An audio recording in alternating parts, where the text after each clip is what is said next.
આ ચોક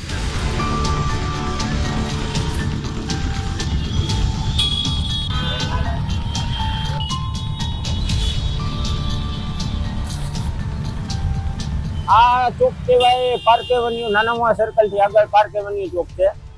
અહીંયા સ્કૂલ છૂટવાના જે સમય છે 12:30 પછી સાંજે 5:30 થી 6, આજુબાજુના રહેવાસીઓમાં પણ ખબર છે કે આ ટાઈમે અહીંથી નીકળવું હિતાવા એટલો ટ્રાફિક અહીંયા થાય છે. 1.5-2 કલાકનું જામ થઈ જાય છે અને અહીંયા આવો નવો ટ્રાફિક ઘણા મહિનાથી અમે જોઈ છે. એ મિત્રો અહીંયા અમારા આપણા કસ્ટમર જ છે. આ રેગ્યુલર દુકાને જોબ ઉપર અમે અહીંયા બેઠા હોઈએ છીએ. એ લોકો એની સેવા આપવા આવે છે. અહીંયા અવારનવાર આવી રીતે ટ્રાફિક જામની સમસ્યા છે.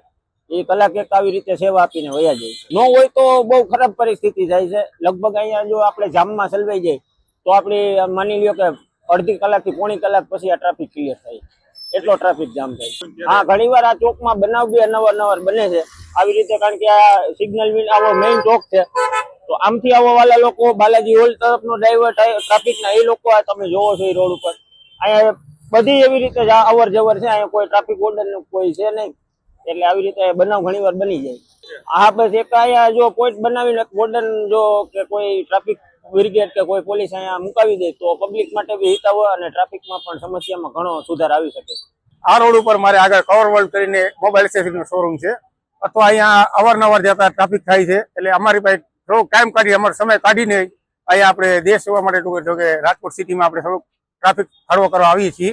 જોઈએ છીએ આપણે આપણી હિસાબે સાધનની હિસાબે કોઈકને લાગી ન જાય તો એની હિસાબે કોઈ ટ્રાફિક થાય છે, કોઈકને વહેલું મોડું થતું હોય, બરોબર છે, એની હિસાબે આપણે થોડોક સમય કાઢીને અહીંયા સેવા આપીએ છીએ.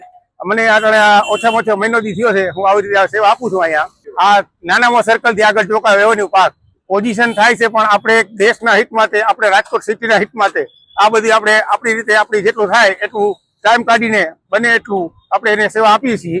અમારી માંગ તો છે, પણ હવે એની ઉપર જયારે ધ્યાન દેવાય, બાકી ત્યાં સુધી આપણા ફરજમાં આવે છે કે આપણે આવી રીતે થોડુંક ટાઈમ આપીને કન્ફર્મ કરીને એને આપણે મદદ રૂપે બની શકીએ.